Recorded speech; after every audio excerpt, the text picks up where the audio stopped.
How much time do we have left? Not much. Uh-oh, the audience is already seated.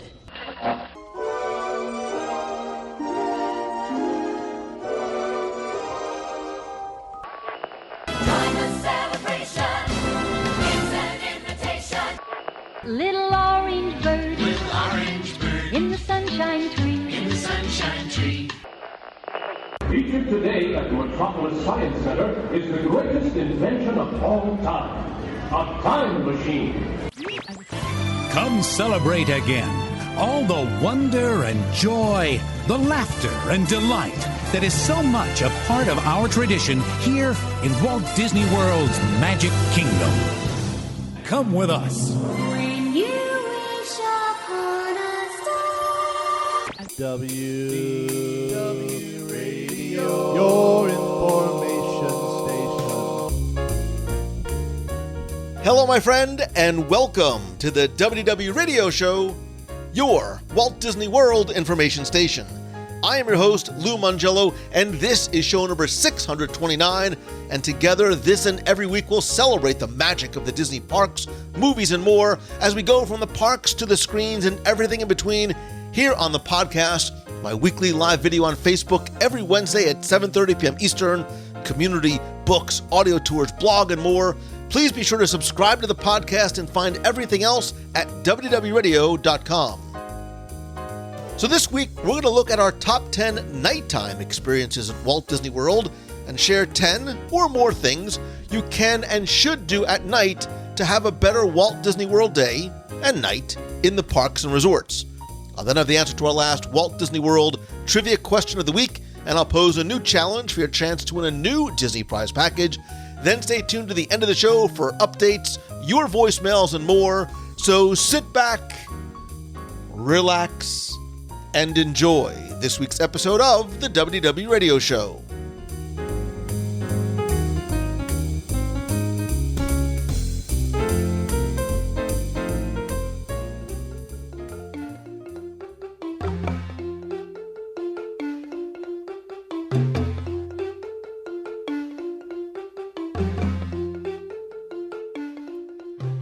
When you go on a Walt Disney World vacation, I have a feeling that for a lot of us, you always feel like you need to get up early, rope drop, get to the e-ticket attractions, which is unlike probably most other vacations where oftentimes sleeping in is half or three-quarters of the fun.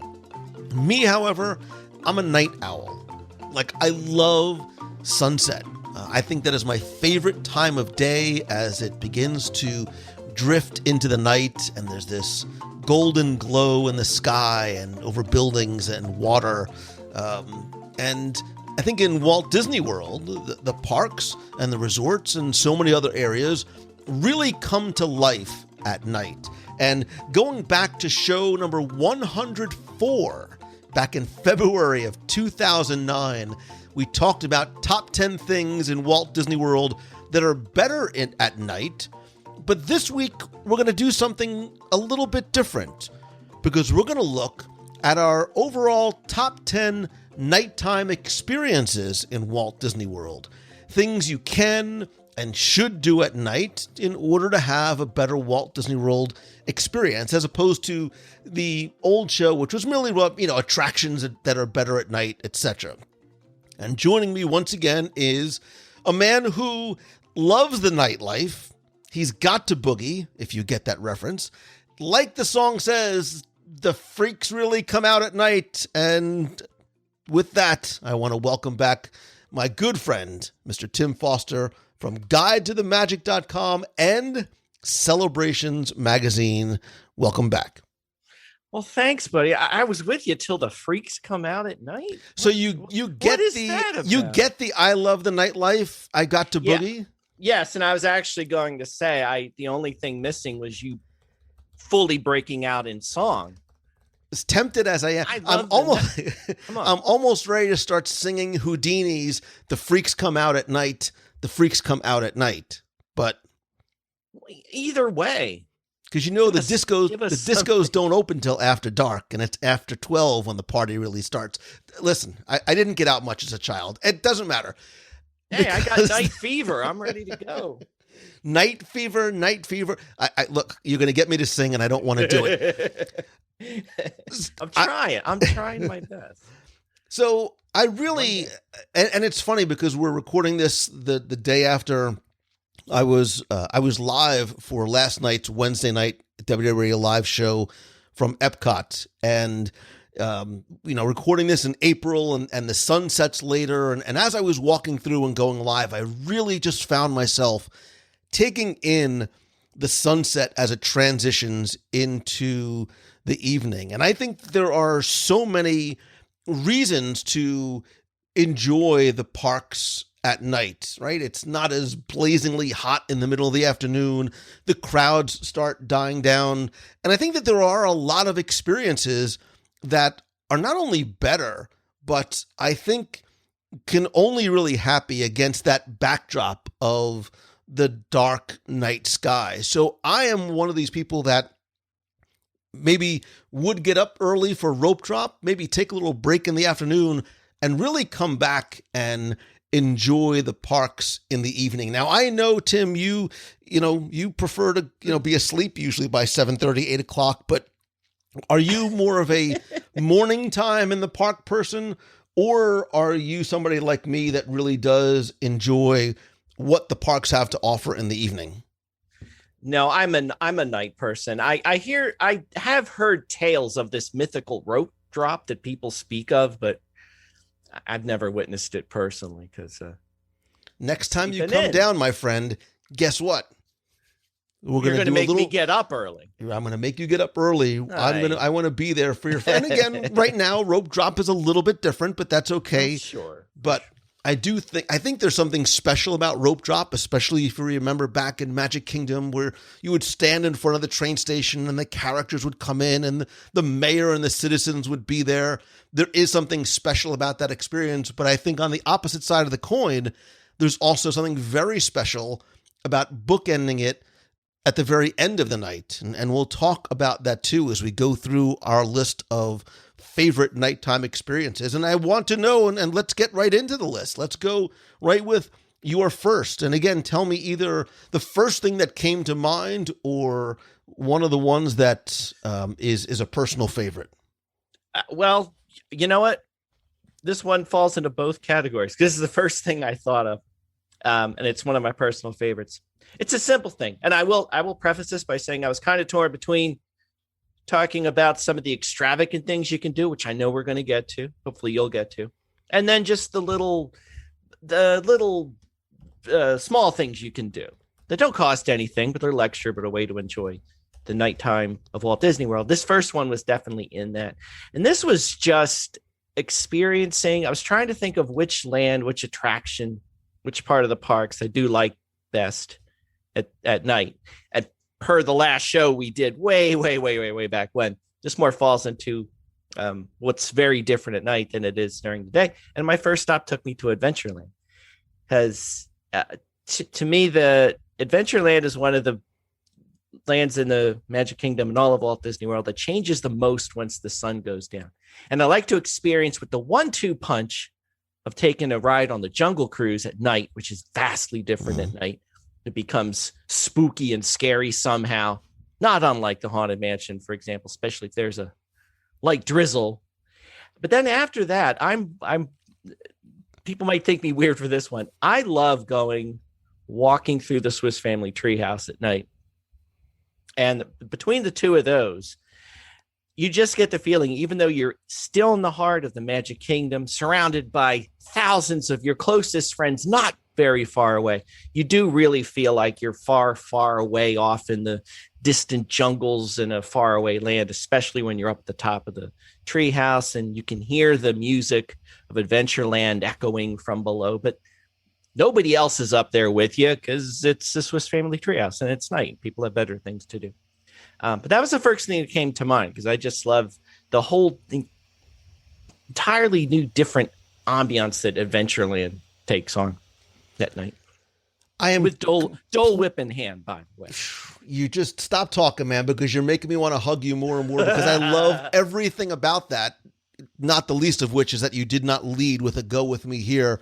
I did because not. everything you said resonates with me completely, because I think some lands are better at night. And I think Adventureland is one of those that it offers a very different experience. And I think specifically for Adventureland, the idea, especially as you transition from Main Street USA and the Crystal Palace, as you start to walk into Adventureland, remember how the bridge used to have an arch to it, right? So as you're approaching, you can't really see very much into Adventureland, and that's by design. It is very lush, it is very overgrown, and all you really see is the canopy of the trees, and you couldn't even see the walkway because of that hump in the bridge, which is unfortunately now gone. And I think that offered you a sense of mystery and adventure. What happens when you turn this page and go into this next mysterious chapter of this book that is the Magic Kingdom?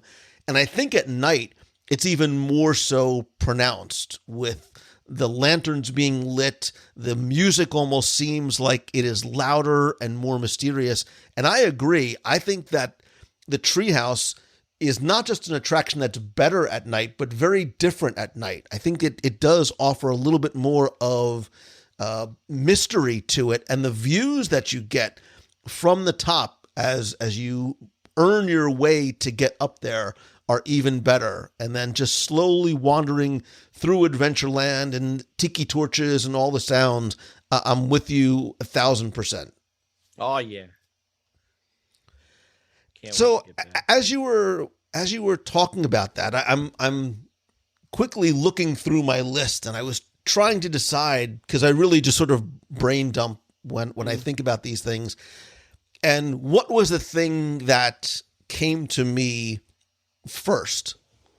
Is it something attraction specific, like you said? Is it something a little bit more,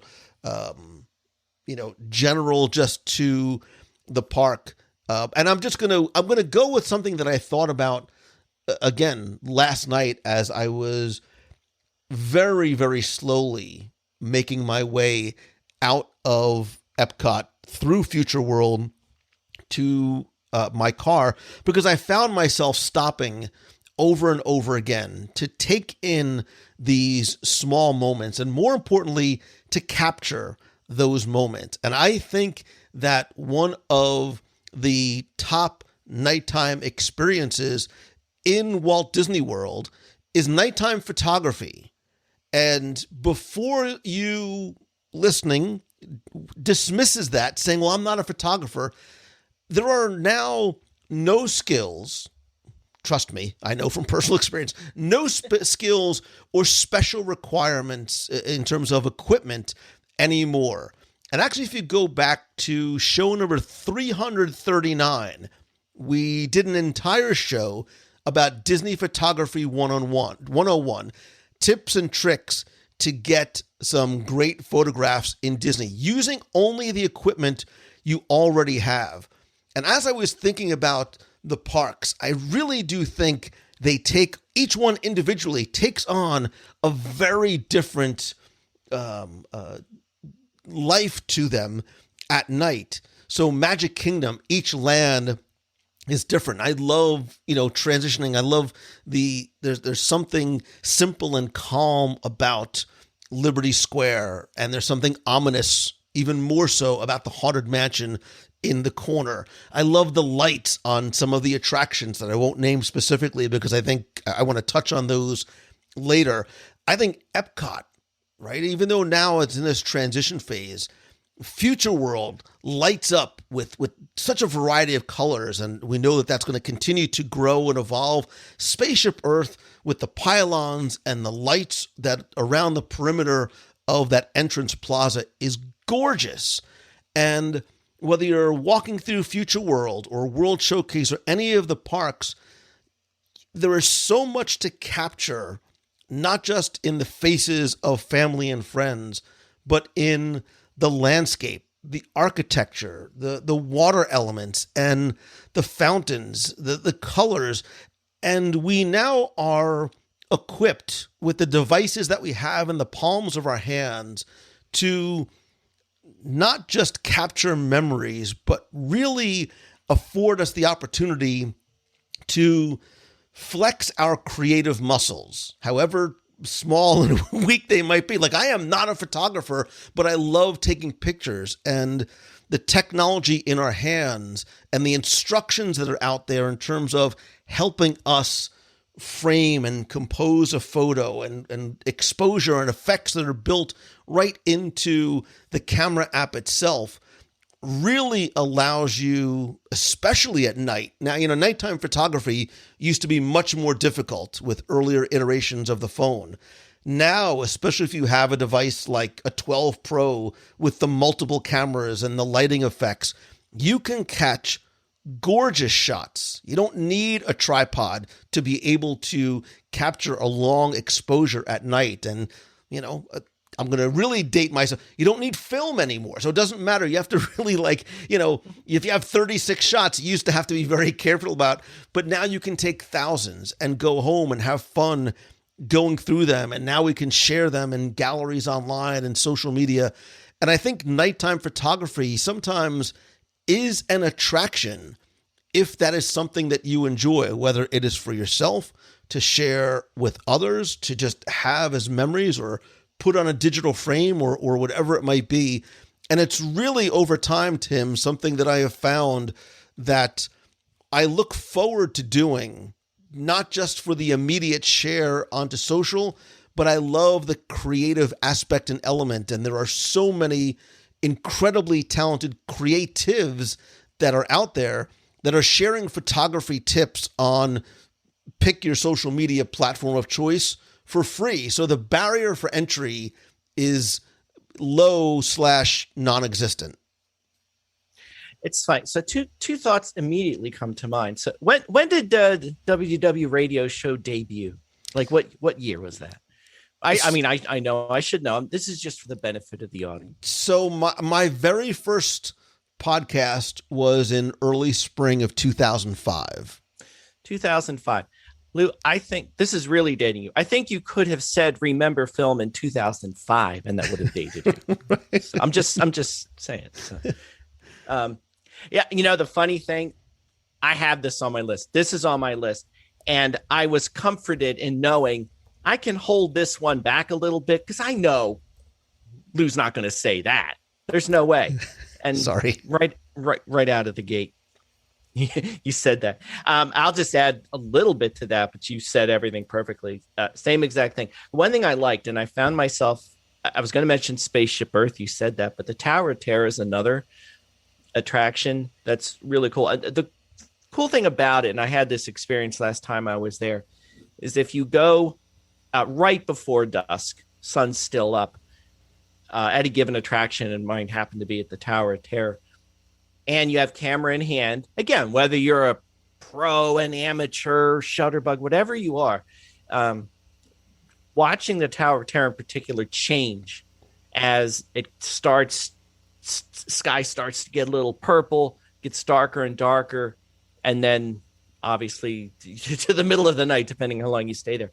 But the different looks that it goes through is incredible. And I found myself appreciating that a whole lot more because I was standing there taking pictures.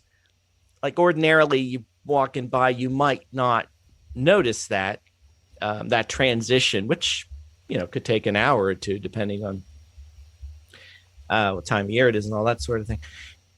Really outstanding. And when you're taking taking pictures, though, it's I did find myself, I didn't dare want to leave because every time I turned around, it just looked totally different. The sky's a little darker, the lights are a little brighter, the color cast on the building is a little different. So yeah, I love that. And that was my thought on that. So not just walking around, but if you want to pick an attraction and just capture it from full sunlight to total darkness, it's amazing what happens as the sun goes down. And that's not my entry, so one's stolen. Hold on, I'm sure that it's not stealing. It's overlap. It's overlap. Speaking of overlap, you're going to be mad at me. I love this one. So, one thing we all love to do, day or night, rain or shine, is eating, and I'm the one who brought it up first. I brought up dining first, and outside dining, when you can manage it is a wonderful thing to do at Disney. There's so many, Lou, I'm sure this is on your list and you got a bunch, but I'm just going to throw out 3 that I particularly love. And this one, I apologize in advance, Lou, but the Katsura Grill, the Japan Pavilion Epcot, which I know is one of your favorite places, but and I feel like we talk about this on every single show we do, but going there, getting something, sitting out on that veranda with the Japanese lanterns and the waterfall, and it's such a peaceful section of the park, especially at night. Totally magical. I also love if you can manage to get a lagoon side seat at the Rose and Crown, especially if you time it with Illuminations or Epcot Forever or Harmonious and so forth. That's great if you can pull it off.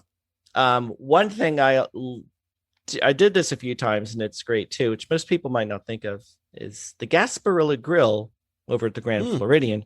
Great place to get a snack, get a cupcake, whatever your pleasure. Sit out on the beach and just you can gaze across Seven Seas Lagoon to the Magic Kingdom. If you time it right, watch some fireworks. If you time it really right, and this happened to me once, you get a cast member who just needs to take one of those boats out for a test drive. You want to come along, catch a fireworks cruise? That was unbelievable. We'll get back to fireworks cruises, I'm sure, a little later in the show, so I won't belabor that.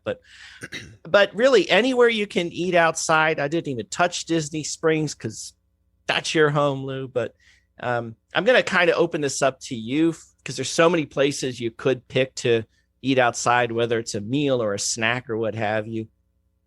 I was wondering what your favorites are, besides the Katsura Grill, which we'll spend some time at, you and I. So I'm going to surprise you. And it wasn't on your list.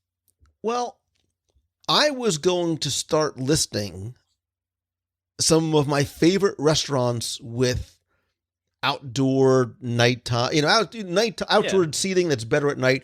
But I think that a top 10 restaurants to eat outside needs to be a show by itself. That being said, hi Boathouse, you know I love you. And I'm going to throw one in there just for fun that you might not think about. And having been there relatively recently, and as I walked by, I said, it's just beautiful. And I just love the location and the ambiance. And I want to go back next time I'm at the studios and just sit outside at the Baseline Tap House. That little corner pub on Grand Avenue, relatively new. It's only a couple of years old. Look, I am not a drinker, although they have an extensive list of California beers and wines and ciders and cocktails. They also have a lot of non-alcoholic drinks, some great snacks. There's a little charcuterie board.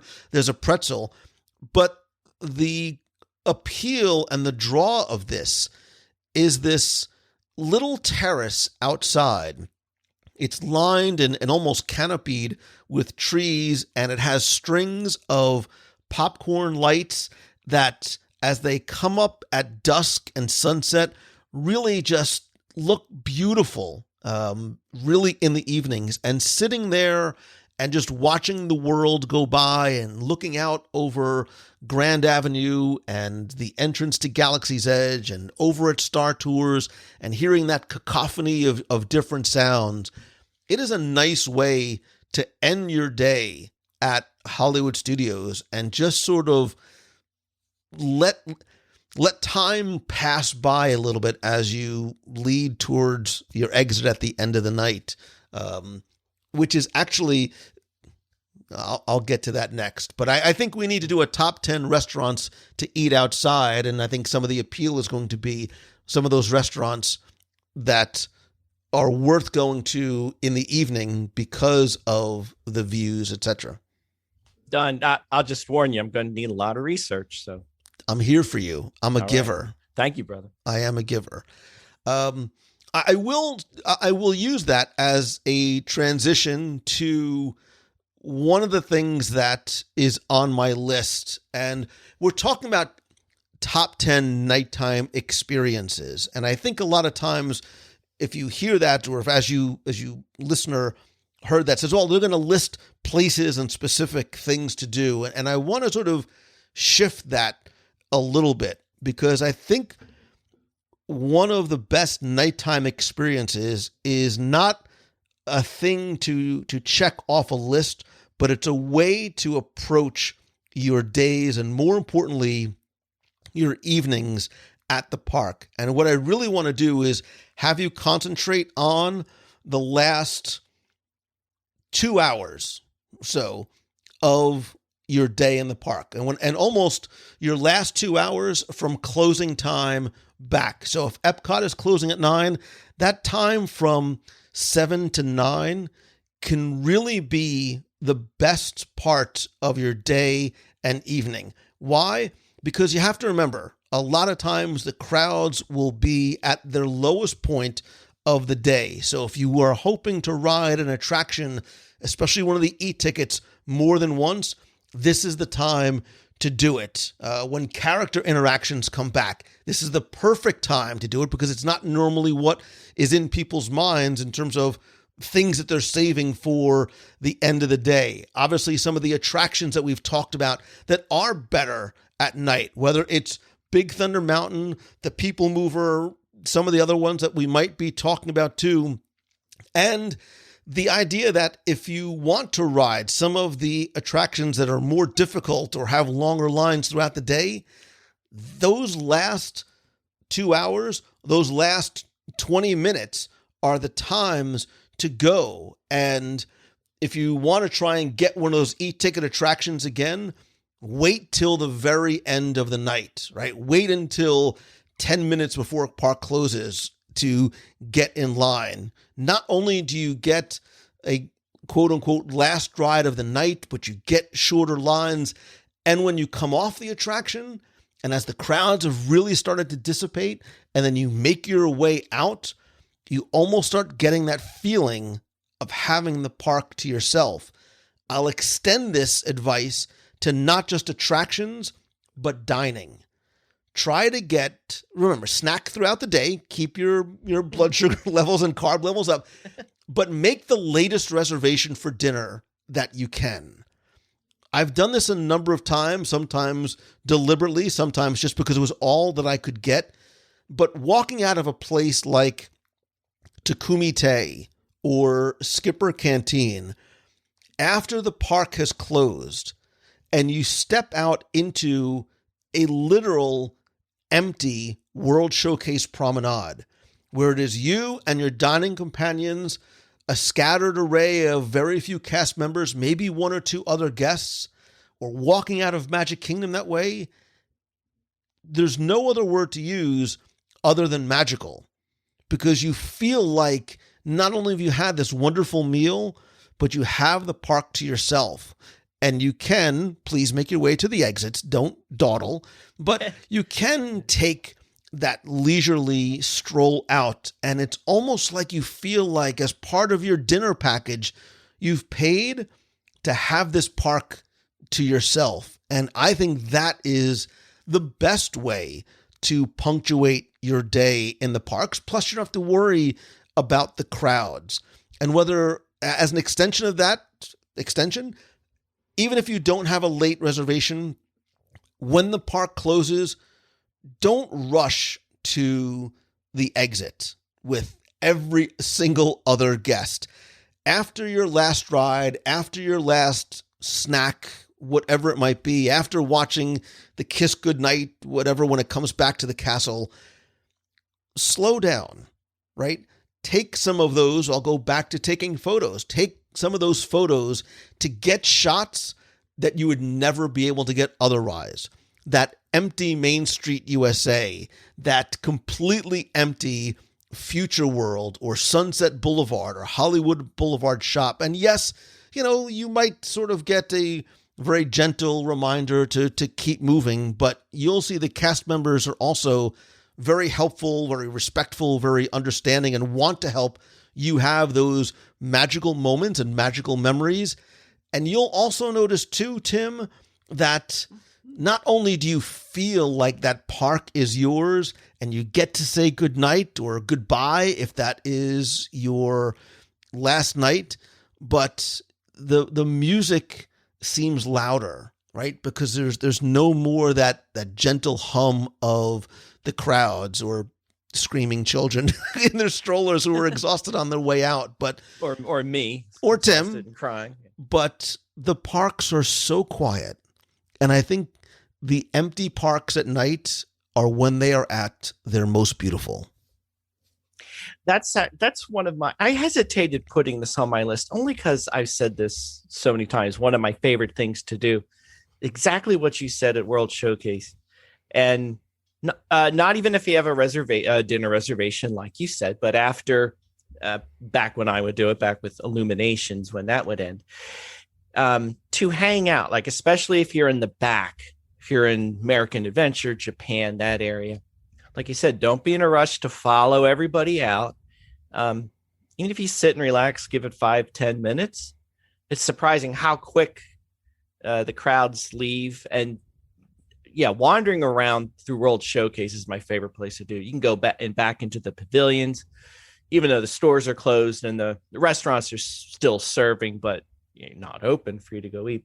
But you can wander into the courtyard in the United Kingdom, or back into the courtyard in the Italy pavilion, or down over by the Lotus Pond in the China pavilion. Each pavilion you can explore, and it's just so much cooler at night when there's nobody there. Like you said, you can hear the music a whole lot better than you can at normal times. You feel like you have it all to yourself, and especially in World Showcase when every pavilion has its own music, and if it's when it was after Illuminations, you could hear the fleeting strains of "We Go On" echo through the night. So, always one of my favorite times to hang out, and don't resist that urge to make your way out from the park with everyone else as fast as you can.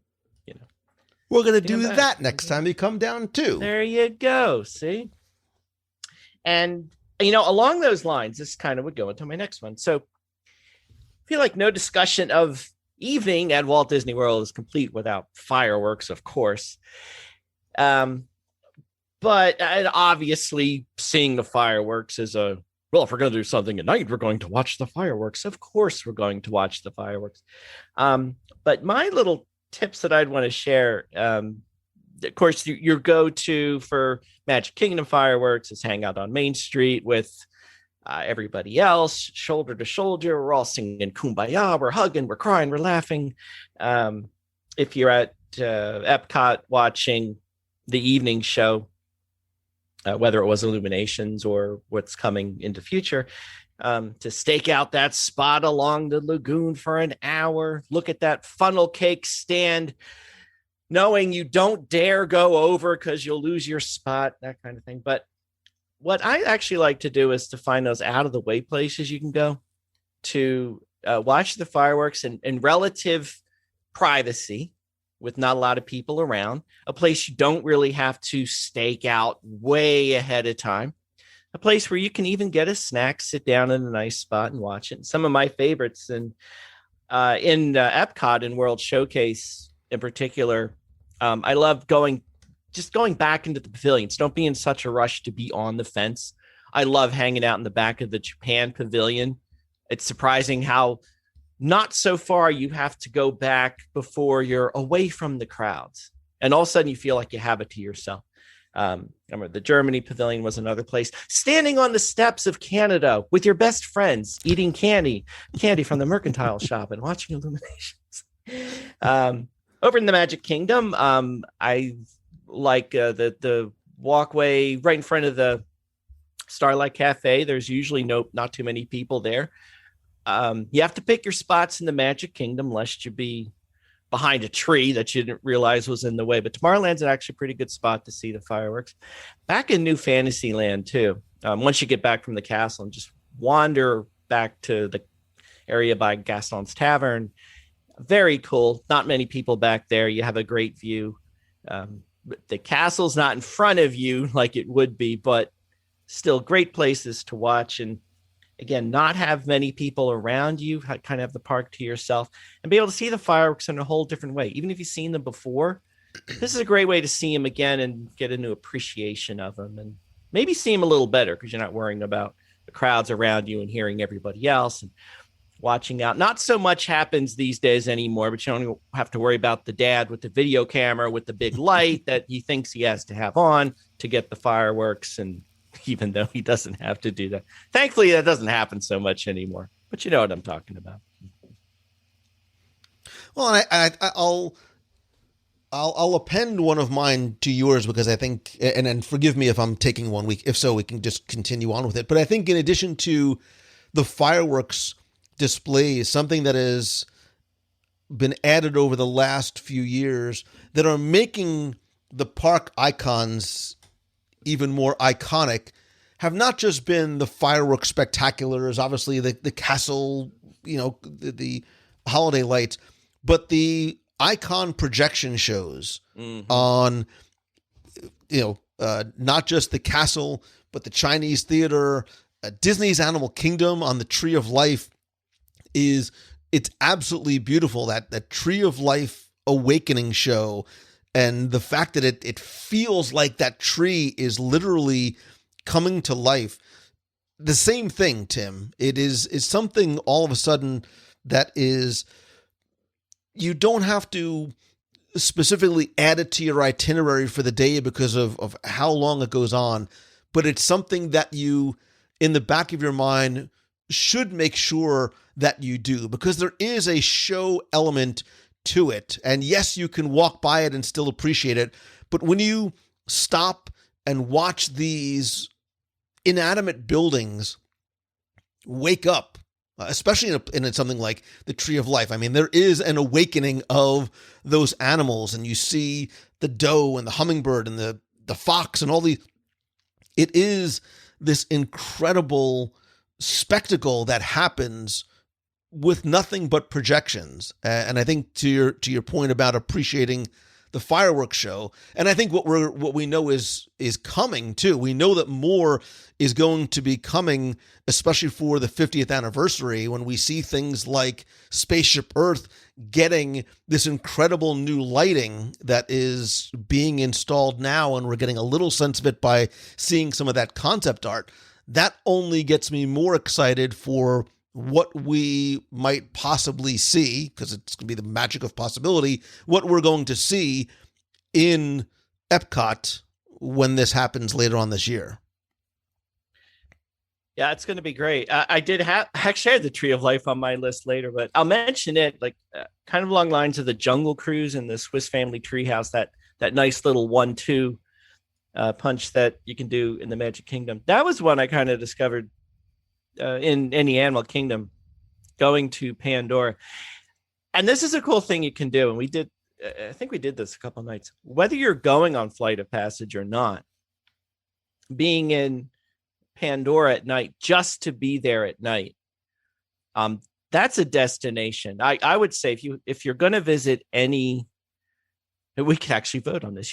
If you're going to visit any land in any park in the Magic Kingdom at night, it's a tough call, but I would put Pandora at the top of the list. And I remember when first time I saw Pandora at night, obviously incredible. It's incredible during the day, but oh my gosh, at night when the bioluminescent forests come to life and you're just dazzled by the scenery around you. Even the walkways come to life with this brilliant glow in the dark splattering. But coming out of there as if I'm not dazzled enough, and then you stumble upon the Tree of Life show if you time it right, and that's not hard to time right at all. It's right. It's like right on the way you should go. It's like boom, boom, and right, because these shows happen like every 10 minutes or so. Yeah. So you're not going to miss it as long as you're still in the park at night. And that's one of the things that when the fireworks happen, they happen. But these shows that it's like these parade cavalcades that we've had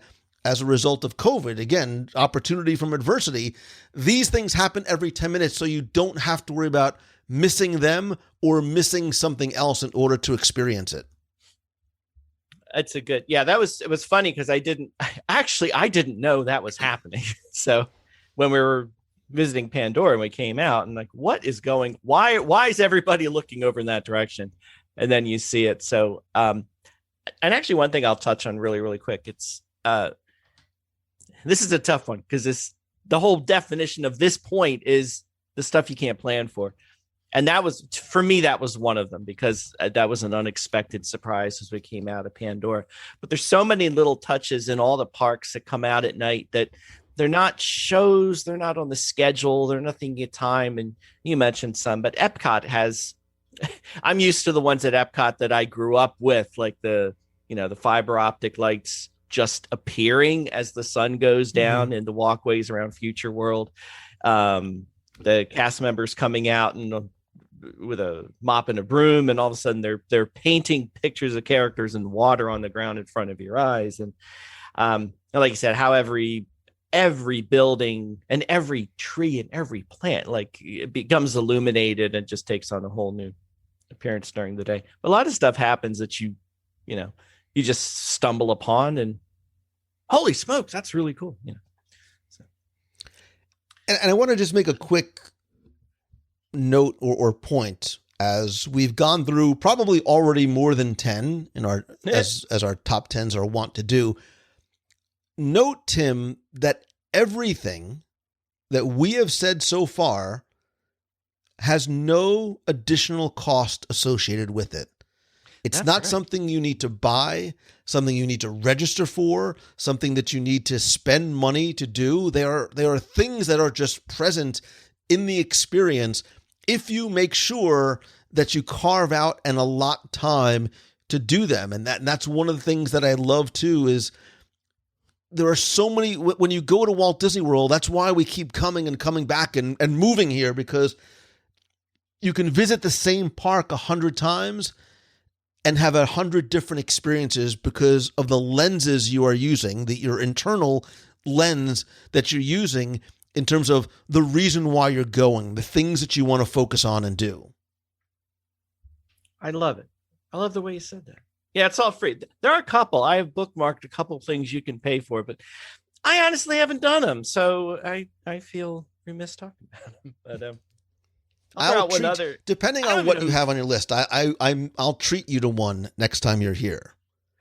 Let's see. I have the night safaris at the Animal Kingdom. Now, again, it depends on what's open. Hey, a night cruise, would never say no to a nightly dessert fireworks cruise. All right, slow down, cowboy. Baby steps. Well, all right. Pair of Dole Whips as we look at the magic carpets of Aladdin. You know what? In the night. I'm going to give you. Is that okay? I'm going to give you something better, and this one is actually very high on my list, and it's not going to cost either of us anything other than the quality time we get to spend together. And I think that's priceless. When this was announced, there was some very interesting online discussion about it, pro, con, concern, otherwise. From the first time I stepped foot, I fell in love with this. The simplicity, the beauty, the opportunity, the views, and at night, Tim Foster, the Disney Skyliner is without question something that you need to do. You need to mark it on your itinerary as something that you need to do. And I'm sure we've all, from wherever you are, whether it's inside a park, at a resort, driving down Buena Vista Drive, watching these gondola cabins flying over the highways and the treetops is beautiful. But when you get to ride it and go over the waterways and the treetops and the parks and the attractions, this is more than a conveyance. It is more than a mode of transportation. It is very experiential. It is, for me, an attraction. And, if you think about it, there's, again, so many different ways to enjoy this, right? There's those 300 plus different Skyliner cabins. About half of them are wrapped with characters and movies. And I actually prefer the ones that are unwrapped, especially at night, because I think it's easier to look outside. again, opportunity from adversity right now in the COVID world in which we are living. Because of the physical distancing requirements, you do get the advantage of you either by yourself or just your party has the Skyliner to yourself.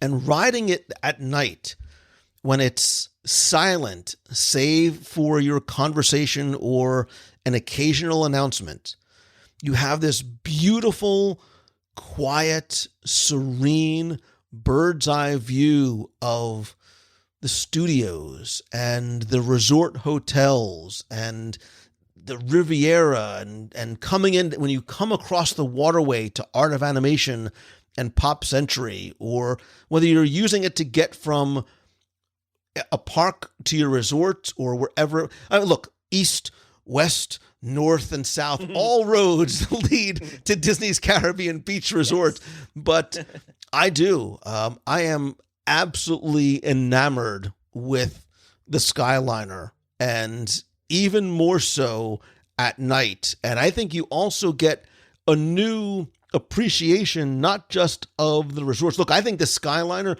was the best thing that could have happened to Caribbean Beach, because what it was often for many people overlooked at as a resort or a place that you would go if you couldn't, you recognize the beauty of that resort. And you see all these vibrant colors illuminated at night is gorgeous. I think the Riviera has very quickly become one of my favorite resorts. It's gorgeous at night, and enjoying that serene, if you like the ones that are wrapped, these whimsically themed gondolas,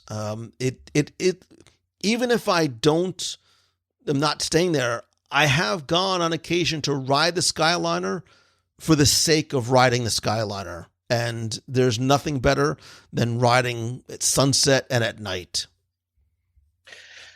You got me so giddy right now. In my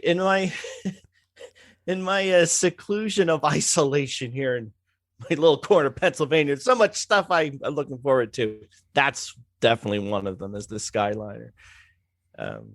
Barely missed the chance to do it last time I was there, but along those lines, though, I think this was actually on our list of most romantic things to do in the last month. It is romantic. I mean, there is something. Yeah, it's sure. Yeah. The other one that I had on my list, one of the first things I put was riding the launch boats that night, which, again, that was on our romantic list too. But and again, these are the launch boats, either the Wilderness Lodge Contemporary Fort Wilderness Circuit or the Grand Floridian Poly Magic Kingdom. Those are my favorites, but I oftentimes will go on those boats not to get from one place to another, but just for the experience of it, especially at night. And depending on the mood you're in, the seclusion on Bay Lake with the Wilderness Lodge launch is pretty cool when you're really out in the middle of the lake with no one around you. Conversely, the Seven Seas Lagoon is cool because you do see the lights of all the resorts in the Magic Kingdom. And if you time it right, you might get a glimpse of fireworks. So that's always a magical thing I love to do at night. And again, I'll do it just for the sake of doing it, just because to me, that's an attraction unto itself. So I'm going to share another one that is yes, primarily for guests that are staying at a Walt Disney World resort. But I think even if you are local, or if you are staying off property, or if you are renting a house, or you're an Airbnb, whatever it might be, I think going home at night is something that you should do. And I don't mean you have to go leave the park and go home, but what I mean is really taking advantage of what your resort has to offer, and sometimes things that might not be in your mind or on your radar. And again, speaking to right now in the COVID world in which we live, where park capacity is decreased, there has been a huge advantage to that, right? Look, I'm always going to choose the good. I'm always going to find the good, even in the bad. One of the advantages is that because the parks are less crowded, what's happening is you're able to get through the parks much faster than you were in the past. You don't need to be at Magic Kingdom at rope drop and stay until park close in order to ride everything. Very true in places like Hollywood Studios, even Epcot and Animal Kingdom for a variety of reasons. What that gives you is the blessing of time. And while yes, Disney Springs is on my list, going home to your resort or going to visit some of the resorts and taking advantage of some of the nighttime activities there should very much be on your list. Look, you're paying to stay there. You might as well avail yourself of everything there. And Tim, the things that are on my list are not just free, but they're simple, right? I'm a simple man. The simple pleasures of going back to your resort or going to a resort for the nighttime resort campfires. Look, even if you're not staying at Fort Wilderness, I think it's a destination that you should go to. And the Chippendale sing-alongs with marshmallows and s'mores and, when the characters come back, and there's more to it than just the sing-along aspect. It's the simple time being together with friends and family. If you're staying at a resort, I think going to the pool at night, more importantly, the poolside movies are so fun. And all the resorts offer poolside movies in the evening. It depends on some resorts. Sometimes the movies are a little bit removed from the pool, but I'm thinking the last time I stayed at Animal Kingdom Lodge, we literally were just sort of floating in the pool, watching the movies on the pool deck. And you could be in the pool, you can be on a lounge chair, you could lay in the sand at some resorts, and there's a different movie every night. And I love, so even like the last time I was at like Wilderness Lodge, like we grabbed food to go from Roaring Forks, we brought it over to the pool, we went and watched the movie for a little while and sat on the grass. And it was such a memorable moment from that staycation that I had with my family. The movie wasn't important. It's the time spent doing it. And it's those things that often in our daily lives we don't necessarily do together because we're so busy and everybody's going in 100 different directions.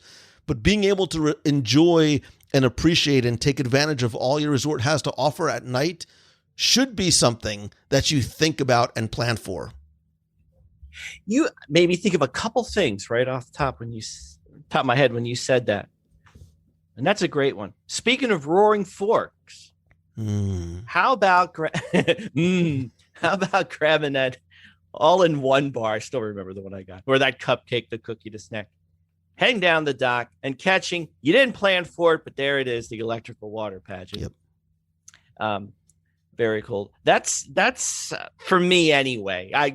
Maybe people plan some evenings around that, but that's one I've seen it a lot. I've never planned on going to see it. It always just, you hear that music echoing across the lagoon, Seven Seas Lagoon, whether you're at the Floridian, the Polynesian, the Contemporary.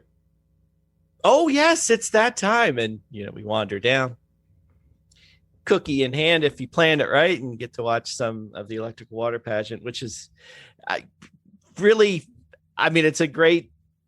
it's a great float. It just seems so old-fashioned and corny, but it's still so cool, even though it goes back many, many years. The other thing I like to, speaking of going back to resorts, if you're staying at the Epcot resorts, is just to hang out at the boardwalk at night.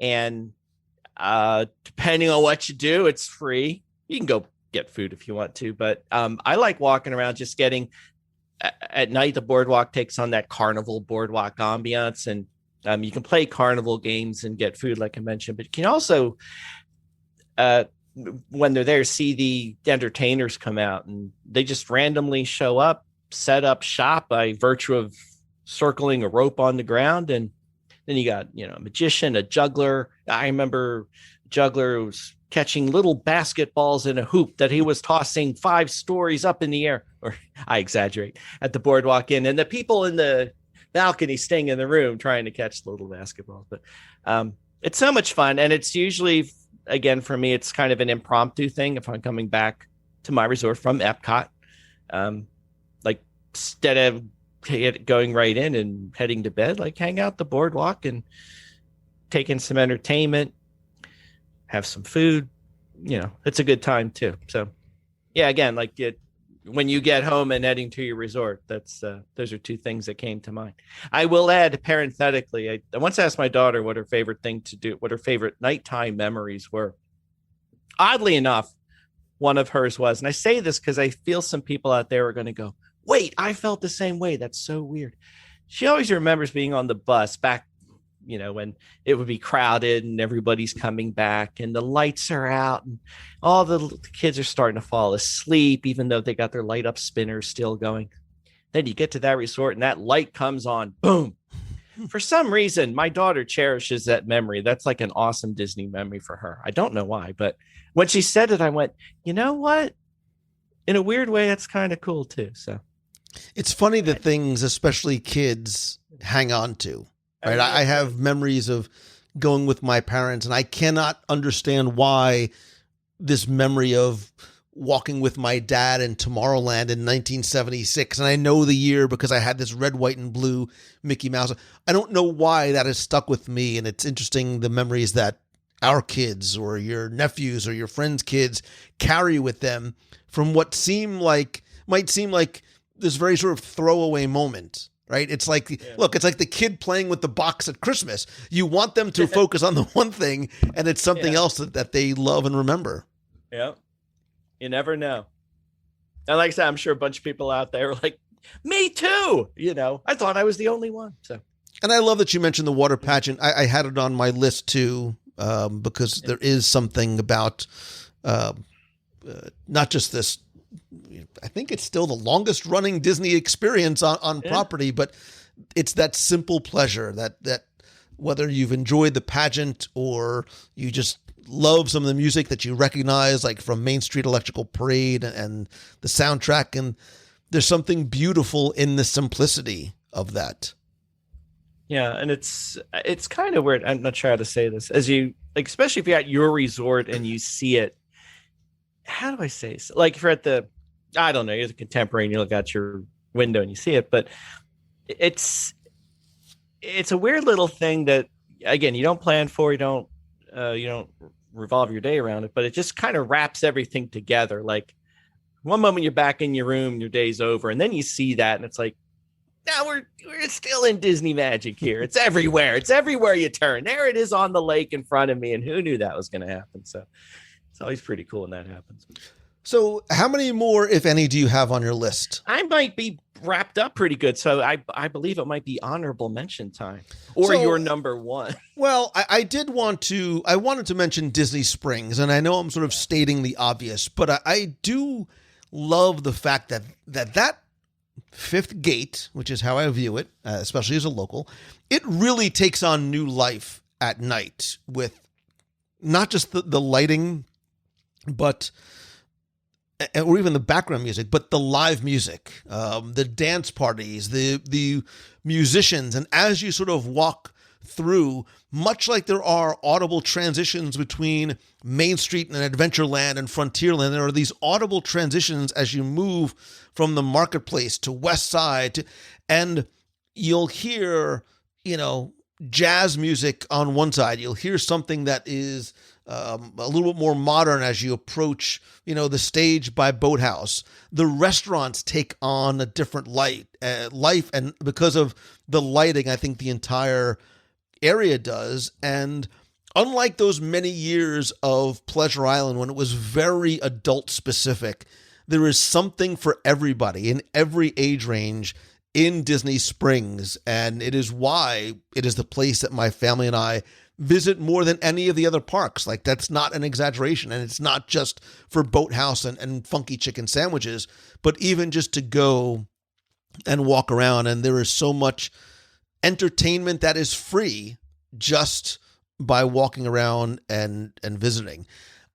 I do want to just quickly touch on, and I'm going to wrap these in together because there are a few experiences that do have an additional cost to them, and there are also some that are not available now, as well as some free things that are not available now. So I want to wrap those in together. Two of the ticketed experiences that I would definitely look into. One is not currently running. Another is.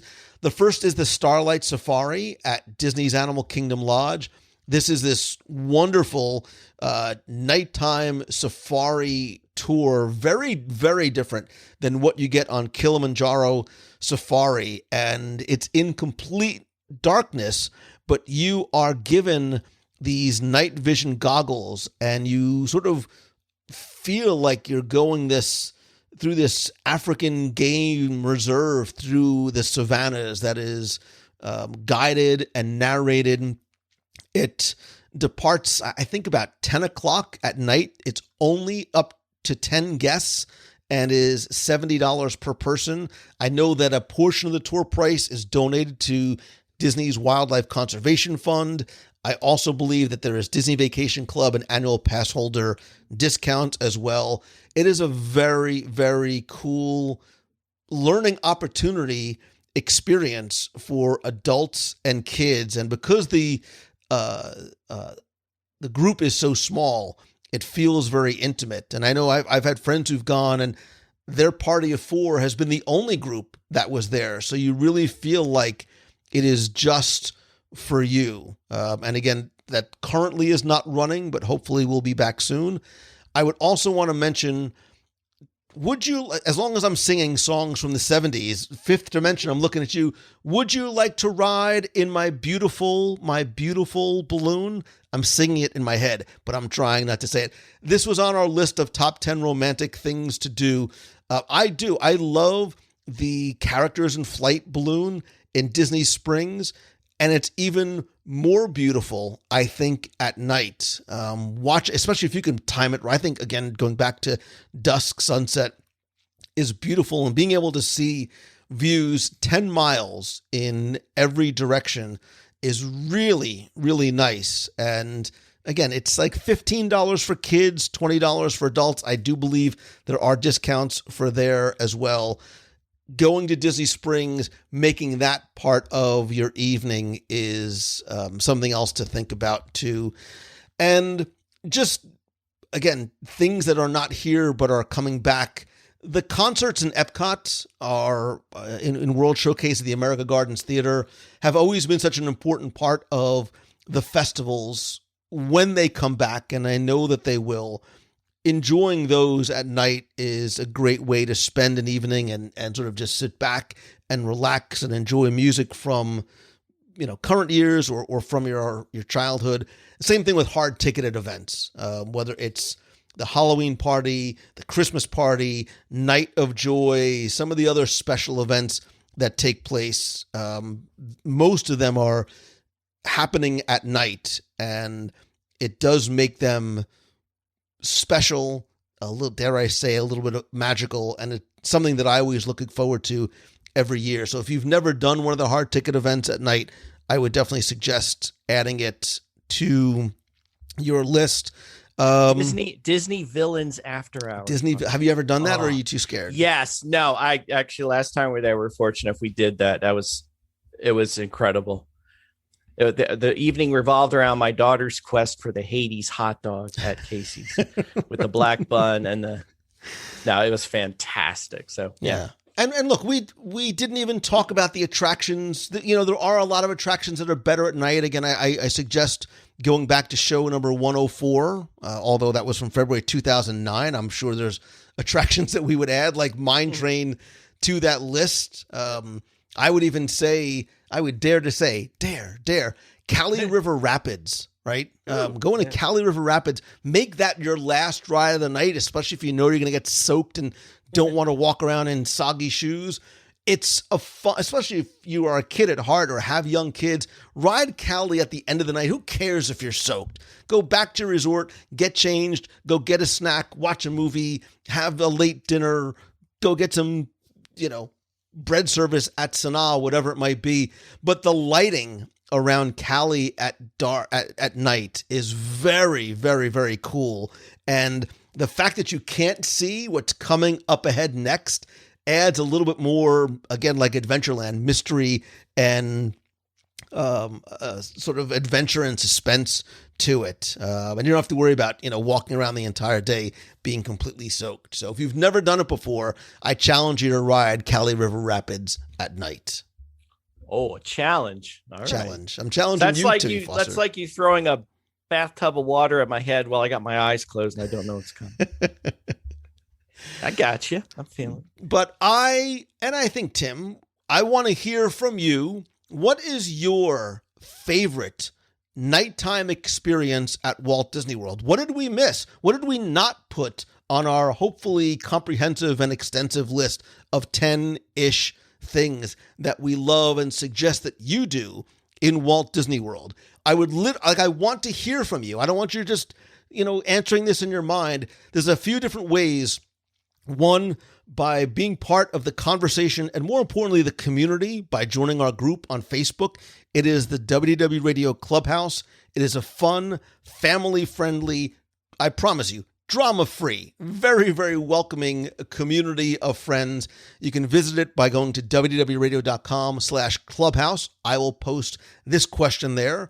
You can also call the voicemail at 407-900-9391. It's 407-900-WDW1. Let me hear your answer, the passion in your voice. I will play it on the air. Or if you want to just email me and let me know, you can just email me, lou@wdwradio.com. And speaking, little Timmy Foster, of nighttime experiences at Walt Disney World, why do I have this sneaking suspicion that there's something special going on at Celebrations Press to celebrate this very topic?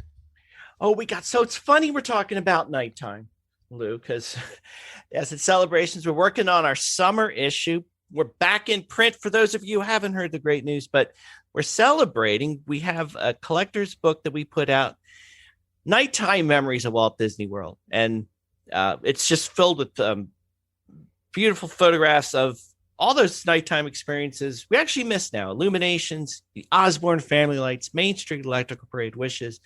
And best of all, Lou, we're giving that book away free for anyone who subscribes right now. So that's our free gift to you. So I think you have a link or something you can share with your folks out there, but we wanted to share the nighttime magic with you as long as we're talking about it. So that's how we're going to do it. And hopefully we'll have a nighttime memories book too coming out at some point in the future, but super exciting.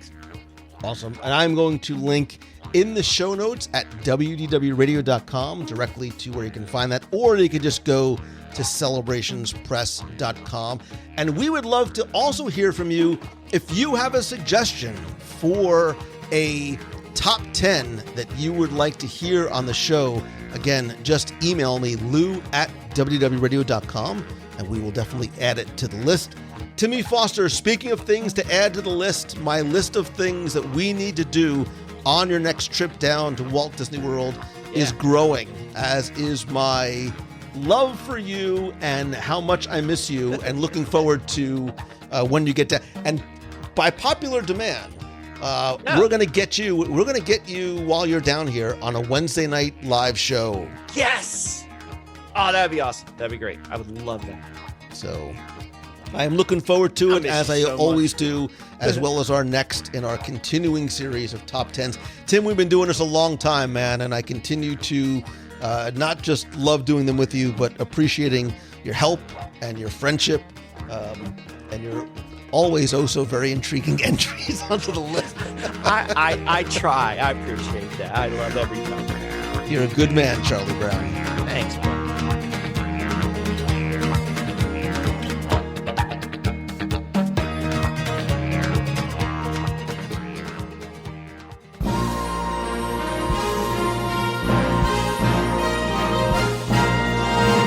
Time for our Walt Disney World Trivia Question of the Week, where I invite you to test your knowledge of Walt Disney World history, or see how well you pay attention to the details in what you see, hear, taste, or maybe even remember. If you think you know the answer, you can enter via our online form for a chance to win a Disney prize package. This week's trivia contest is brought to you by Fun.com, where you can save on toys, collectibles, clothing, stuff for your home and office, something for everybody of all ages, from Disney, Star Wars, Marvel, Funko, you name it. Their customer service is unmatched in the industry, quick, secure shipping, and they'll help you find the best gifts for yourself or for somebody else. And if you visit WDWRadio.com/fun, you can save 15% on your first order when you sign up for their free newsletter. Again, WDWRadio.com/fun. Now, before we get to this week's question, we're going to go back, review last week's, and select our winner. So last week I asked you to tell me what attraction, show, or film in this Epcot location begins or began with the phrase, "to know this land's heart and soul, to discover its spirit, ... You know, of course, that is from Norway, the Maelstrom post-show film, which ran from 1988 through 2014. Rest in peace, Maelstrom. And last week you were playing for an all-new WDW Radio pin and keychain. If you check the blog over at WDWRadio.com, you can check out the new acrylic pin and keychain, which are only available as contest prizes. And last week's winner, randomly selected, is Dr. Frank Stefanik. So, Dr. Frank, congratulations. You used the online form. I will get your prize package out to you right away. If you played last week and didn't win, that's okay, because here's your next chance to enter in this week's Walt Disney World Trivia Challenge. Disney Springs, how do I love thee, let me count the ways. But Disney Springs, I also remember and miss Pleasure Island. And now I want you to tell me this week what Disney Springs' current location was once the home of the Comedy Warehouse back when it was Pleasure Island. So tell me, what current Disney Springs location was once the home of the Comedy Warehouse? You have until Sunday, April 18th to enter for a chance to win. All you need to do is go to WDWRadio.com, click on this week's podcast, use the online form there, and once again, this week you're going to play for a brand new WDW Radio pin and keychain. So good luck and have fun.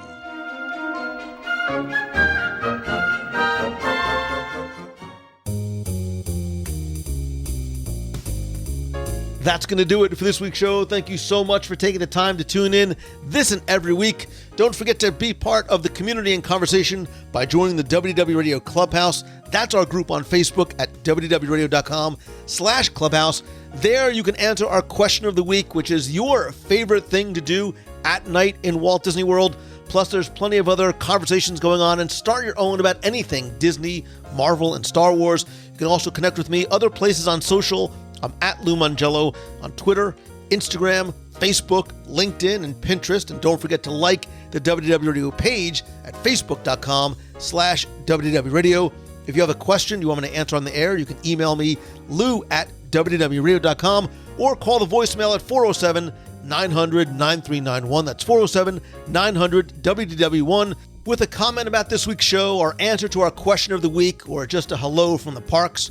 Also, please join me this and every Wednesday night at 7:30 p.m. Eastern for WDW Radio Live. It's our live video broadcast and chat over on Facebook. We'll talk not just about this week's show and current Walt Disney World, Marvel, and Star Wars and Disney news, but I'll share my top 5 live where you can be part of creating and discussing the list. You can call in. Our Disney Plus pick of the week, once again, is The Falcon and the Winter Soldier. We'll do a 20 questions contest and lots more again every Wednesday, 7:30 p.m. Eastern at WDWRadioLive.com. Speaking of The Falcon and the Winter Soldier, I invite you to please join us in our spoiler support group at WDWRadio.com/spoilers, where we talk all things Falcon and Winter Soldier, including theories, spoilers, and all the things that I can't talk about here and in the regular WDW Radio Clubhouse. Again, WDWRadio.com/spoilers. Speaking of community and family and friendship, I want to thank all of the new and longtime members of the WDW Radio Nation family. I sincerely appreciate all of your support and your friendship and your help, and I love being able to give back to you each and every month with monthly scavenger hunts from the parks, trivia quests, care packages from Walt Disney World, exclusive merchandise, live video group calls, and lots more. I want to thank some of the new and longtime members, including Sherry Ross, Kyle Bollmeyer, Tom Foster, no relation maybe to Tim, Maria Healy, Erica, and Tiki C. If you want to find out how you can help the show for as little as $1 a month, and don't forget that a portion of your contribution, which is completely optional, does go to our Dream Team project to benefit the Make-A-Wish Foundation of America, you can visit WDWRadioNation.com. I understand, of course, that you might not have had an opportunity to visit the parks once again, which is why I want to invite you to attend our 3-day virtual Parks and Resorts fan event called ParksCon from the comfort of your home for free. So if you're looking to find some of the secrets about getting the most out of your next parks visit, how to learn from experts on making the return truly magical, tips and tricks, stories and advice, I invite you to ParksCon 21. It is a 3-day immersive event that will be streamed all over the world with presentations from some of the best theme park experts and superfans and legendary designers like Tony Baxter. I'm also going to be presenting as well. To get your free ticket to ParksCon 21, you can visit www.radio.com/ParksCon, ParksCon, and you can also upgrade your pass at a huge discount right now for lifetime unlimited access to all 30 interviews. So if you can't watch while the summit's going on, no problem. You can watch whenever and wherever you like. Also, as a bonus, you get early access before the rest of the public does when it starts on April 26th. And you also get a limited edition ParksCon 21 shirt. Again, you can register for free or upgrade by going to www.radio.com/ParksCon. If you are looking for a speaker, either in person or virtual, to your conference, your event, or for your school, you can visit Mongello.com. And if I can help you, whether it be with one-on-one coaching or mentoring or being part of our weekly mastermind group, you can also visit Mongello.com and find out all the different ways that I can help you turn what you love into what you do. And speaking of people who love what they do, I want to thank once again my partner and sponsor from MEI and MouseFan Travel. They are my official and recommended travel provider because it's who I used and, more importantly, who I trust for you to use as well. Whether you're planning a trip to Walt Disney World, Disneyland is opening soon, Aulani, Disney Cruise Liner, anywhere on this beautiful planet of ours, the entire team at MouseFan Travel can help you get the best possible prices, all available discounts, and it all comes at no cost to you. You can visit them by going to mousefantravel.com. If you're looking to pick up some WDW Radio logo gear that you can wear at home or to the parks, you can visit www.radio.com/shirts. There you'll find a huge collection of shirts, hats, mugs, hoodies, stickers, not just with WDW Radio logo on it, but tons from Disney, Marvel, Star Wars, and pop culture. Again, it's www.radio.com/shirts. And finally, and most importantly, my friend, and you are my friend, whether we have met yet or not, all I ask is that if you like the show, please help spread the word. Let somebody else know that you're listening by sharing a link on social, whether it be to your favorite Facebook group, on your Instagram, and if you tag me, I'll make sure that I reshare it as well. And if you can, take just a couple of seconds to rate and review the show. It's incredibly helpful. I want to thank some recent reviewers like P.E. Pataki from Canada, who says, "It's awesome. After the Disneyland closure and listening to all of my favorite Disneyland podcasts, I started getting curious about Walt Disney World, and I am so excited to have found 600 plus awesome and informative podcasts to listen to." Nuke Mech from the US says, "Thoroughly enjoyed all the dining recommendations and viewpoints expressed in this episode. Thanks for the advice." And Corey Wolfgang says, "It's getting me through the hard times. I've never been a podcast guy. I've always had a hard time being able to slow down enough to listen to one. I'm constantly on the go." And then COVID hit, and it hit hard. And suddenly the busy part of my life became really slow after losing my job. I'm sorry, man. After one of the greatest joys of my life has always been my yearly trips to Walt Disney World and Disneyland, and obviously with such a massive threat to our health, my 2020 trips all had to get canceled. I found myself looking for ways to bring the joy back into my life, and I randomly looked up Disney podcasts and found this one. It's been a wonderful way to connect to the place that I love. I love hearing about the history, the live reviews, the former attractions, and as a former cast member, I always appreciate the love of the hardworking people who make the magic. Great podcast, and I'm glad to say I'll be listening to it on the way to my 2021 Disney World trip at the end of May. Corey, I am so sorry to hear about losing your job, but hopefully things have turned around, and I appreciate the fact that not only were you a cast member, but that you found the show, and maybe, who knows, I'll even be able to run into you during your trip in May. Also, I want to thank Nuke Mech and P.E. Pataki for their reviews as well. If you want to leave a review and I'll read it on the air, you can just go to Apple Podcasts and search for WDW Radio, or go to www.radio.com/iTunes for a direct link and instructions. And finally, I just want to say thank you once again, and not just for listening and being part of the community and being my friend and being part of my extended family, but really for just being part of my life. And I don't think you realize how much you listening, and I know that and I'm not a numbers guy, but I know that every download means that there's a human being on the other side, and I know that that's you. And whether we've met yet or not, I mean it when I say how much I appreciate you and the friendship you've extended to me just by sharing your time with me. And if there's any way that I can help you in return, I mean it when I say to please reach out to me. I hope to see you in the clubhouse as part of the community, and I hope that this is not just your best week ever, but that you find and choose the good in everything that you do. It's important now more than ever, and it's up to you to look for, find the good, and be the good for other people. I'm telling you, the secret to happiness is easier than you might think. Work hard, stay positive, and just be nice to people. And if everybody did that, the world would be a much better place. So we all have to do our part, one person, one day at a time. I love and appreciate you. So until next time, see ya. Hi, Lou. This is Richie from Westfield, New Jersey. I heard you mention in today's podcast that you've been at this WDW Radio thing for 830 straight weeks. And I just wanted to call and offer a hearty, magical congratulations. What you've done over these past 15, 16 years is an inimitable feat. And as someone who's been with you for about 700 of those 830 weeks, I think it's safe to say that you and your show are just loved. If they're like me, I think many of your loyal listeners would agree that they've enjoyed listening to you grow as an interviewer, presenter, and a host. As much as they've relished the Disney content, you, Becky, and the rest of your family and team continue to broadcast. It's funny, I started listening to you as a bachelor who would use my morning commute Disney Lou escapes, trying to forget the beginner-teacher stage fright I was about to endure. And now I'm a grizzled veteran teacher with a wife and 2 kids who listen to you in the car as we run around town on the weekends. So I've blogged for you a bit. I was in the Bryant Park debacle when the NYPD broke up our WDW radio meet like we were a bunch of common Disney hooligans. And now we're a routine Mouse fan travel family. Thanks for all that you do. And if I may add one more quick thought, episodes 626 and 627 about World Showcase music were delightful. And I wanted to share that my family routinely looks up pavilion-specific music on YouTube, depending on the cuisine we're having for dinner that night. And one of our favorite things to do is play Mexico Pavilion music on Taco Tuesday. So there you go.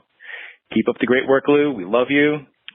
Still looking forward to your live review of 50's Primetime Cafe, even though they haven't changed the menu in 20 years. Bye-bye. Hi, Lou. This is Joe in Tulsa, Oklahoma. And I just finished listening to your series on the music of Epcot. And my goodness, you brought back an incredible memory.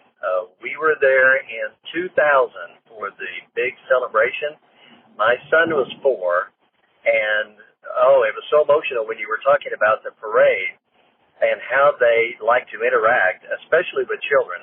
My 4-year-old son was perfect for that. The little puppets that they had, or the big puppets, I should say, especially the ones they had hanging from the strings that were about his size, every time one came by, the puppeteer would put that puppet right in front of him and just dance, and he would just dance with it, and then he would drum with the drums. And so thank you so much for that memory.